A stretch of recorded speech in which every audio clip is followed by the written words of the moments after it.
America का ईरानी जजीरे कशम और बंदरगाह बंदर अब्बास पर हमला। अमेरिकी सेंट्रल कमांड की तस्दीक, कहा कि हमने ईरान के बिला इश्तियाल हमले का जवाब दिया।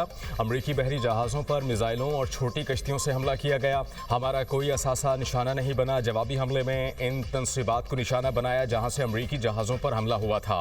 अमेरिकी फोर्सेस ने मिसाइलों और ड्रोन्स को तबाह किया। सेंटकॉम ने वाज़ेह किया है कि कशीदगी में इजाफा नहीं चाहते, लेकिन अपनी फौज की हिफाजत के लिए मुस्तैद हैं।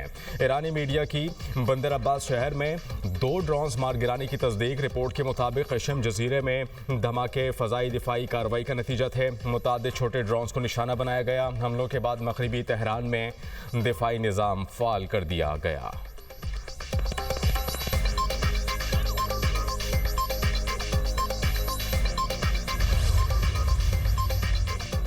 ईरान का अमेरिका पर जंगबंदी की खिलाफ वर्जी का इल्ज़ाम। तर्जुमान खातिमुल अंबिया सेंट्रल हेडक्वार्टर्स के मुताबिक अमेरिका ने खमीर, सैरेक और कशम जजीरे में शहरी इलाकों पर हमले किए। कार्रवाई खित्ते के कुछ ममालिक के ताउन से की गई। ईरानी पानियों में हमारे ऑयल टैंकर्स को भी निशाना बनाया गया। अमेरिका ने एक ईरानी ऑयल टैंकर को जासे के करीब और दूसरे ईरानी जहाज़ को फुजरा बंदरगाह के सामने आबनाए हॉर्मुज़ में निशाना बनाया। ईरानी फ़ौज ने फौरी जवाबी कार्रवाई की। आबनाए हॉर्मुज़ के मशरिक़ और चाबहार बंदरगाह के जुनूब में अमेरिकी फौजी जहाज़ों पर जवाबी हमला किया, जिससे उन्हें काफ़ी नुकसान पहुंचा। तर्जुमान खातिमुल अंबिया सेंट्रल हेडक्वार्टर्स ने खबरदार किया कि ईरान किसी भी जारियत का तबाहकुन जवाब देगा।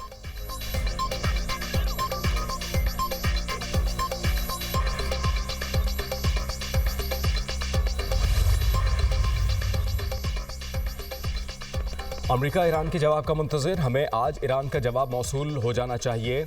ईरान की जानिब से अब तक तजावीज़ पर जवाब नहीं मिला। उम्मीद है कि ईरान के संजीदा मुज़ाकरात आगे बढ़ेंगे। अमेरिकी वज़ीर ख़ारजा मार्को रूबियो की मीडिया टॉक। गुज़िश्ता रात ईरान पर किए गए हमले ऑपरेशन एपिक फ्यूरी का हिस्सा नहीं थे।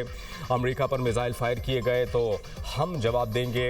अमेरिकी नेवी ने ईरान के 70 टैंकर्स का रास्ता रोका हुआ है। ईरान अपने हॉर्मुज़ को कंट्रोल करना चाहता है। क्या दुनिया ये चाहती है?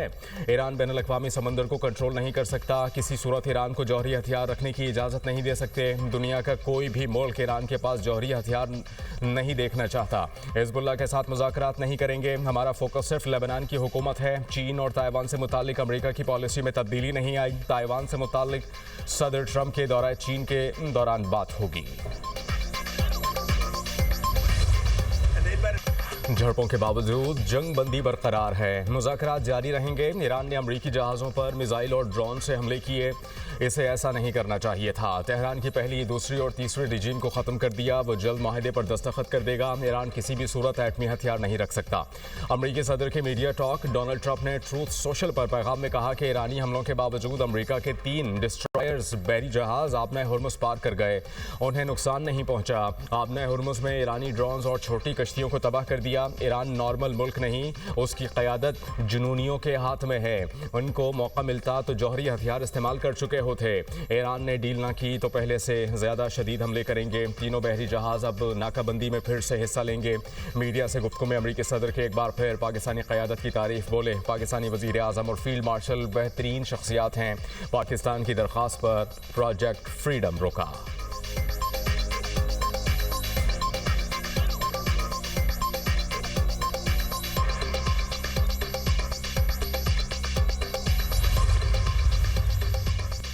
जब भी सिफारती हल में इस पर आता है, अमेरिका फौजी मुहिम जोई का रास्ता इख्तियार करता है।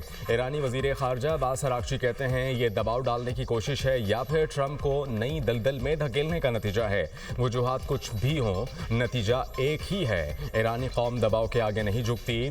CIA गलत है। हमारी मिसाइलों और लॉन्चर का ज़ख़ीरा 28 फरवरी के मुकाबले 75% नहीं 120% है। अपने लोगों के दिफा के लिए हमारी तैयारी 1000% है।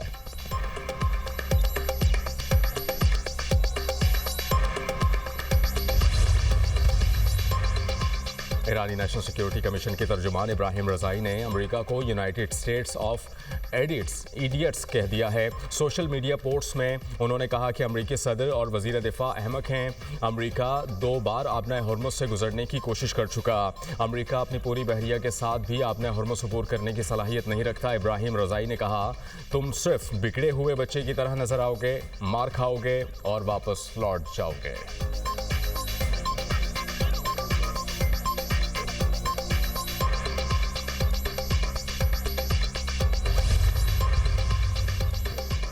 ईरानी कमांडोज ने मुल्क की तेल बरामदात में खलल डालने की मुबैना कोशिश के इल्ज़ाम में ऑयल टैंकर रोशन कोई कब्जे में ले लिया है। ईरानी मीडिया के मुताबिक टैंकर इलाकाई सूरत हाल से फ़ायदा उठाते हुए ईरान की तेल बरामदात और ईरानी कौम के मफादात को नुकसान पहुँचाने और मुतासर करने की कोशिश कर रहा था। टैंकर को खलीज ओमान से कब्जे में लेकर ईरान के जनूबी साहिल की जानिब मुंतकिल कर दिया।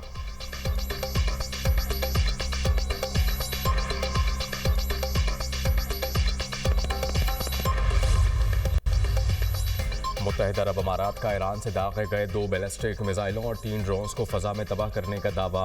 वज़ारत दिफ़ा ने सोशल मीडिया पोस्ट में कहा कि हमले में 3 अफराद मामूली ज़ख्मी हुए।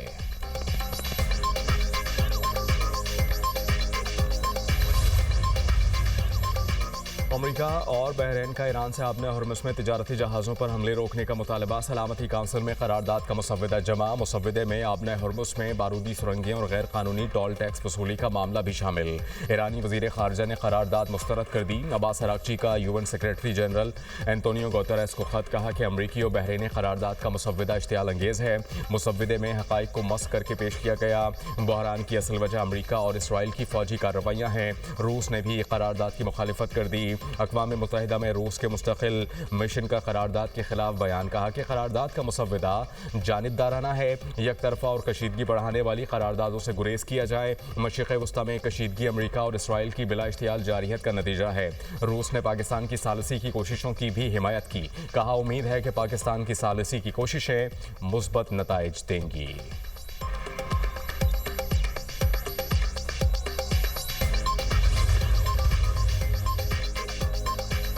अमरीका ईरान जंगबंदी के जुज़वी मुआहिदे पर गौर। इब्तिदाई फ्रेमवर्क तैयार कर लिया गया। बरतानवी खबर एजेंसी के मुताबिक पहले मरहले में जंग का बाज़ाबता खात्मा किया जाएगा। दूसरे मरहले में आबने हरमुज़ का बहरान हल किया जाएगा। तीसरे मरहले में जामे मुआहिदे पर बातचीत की जाएगी। मंसूबा एक जामे मुआहिदे के बजाय कलील मुद्दती समझौते पर मबनी है। दोनों ममालिक के दरमियान सबसे मुतनाज़ मामलात हल तलब रहेंगे।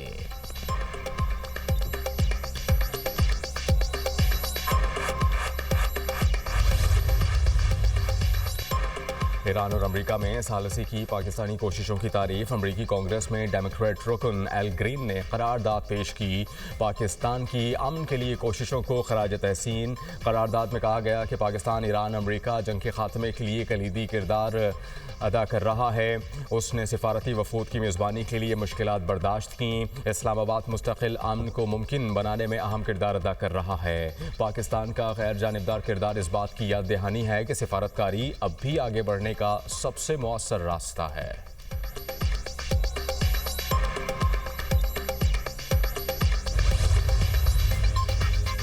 नायब वज़ीर आज़म इसहाक डार के सिंगापुर और ईरान के वज़ीर ख़ारजा से राबते। सिंगापुर के वज़ीर ख़ारजा से अमरीका की जानिब से कब्ज़े में लिए गए जहाज़ से मल्लाहों की वापसी पर गुफ्तगू। जहाज़ों पर सवार 11 पाकिस्तानी और 20 ईरानी मल्लाहों की वापसी में सहूलत फराहम करने की दरख्वास्त की। जहाज़ इस वक्त सिंगापुर के करीब समुंदरी हदूद में मौजूद हैं। इसहाक डार ने कहा कि ईरानी वज़ीर ख़ारजा से भी गुफ्तगू हुई। अब्बास अराग़ची इस मामले पर करीबी राबते में हैं। पाकिस्तान ईरान के शहरियों की वापसी में सहूलत फराहम करने के लिए तैयार है। सिंगापुर की जानिब से फराहम किए जाने वाले ताउन और हिमायत को सराहते हैं। अमरीकी हुकाम और दीगर इदारों के साथ भी करीबी राबते में हैं ताकि हमारे शहरियों की सलामती, फलाह बहबूद और जल्द अज जल्द वतन वापसी को यकीनी बनाया जा सके।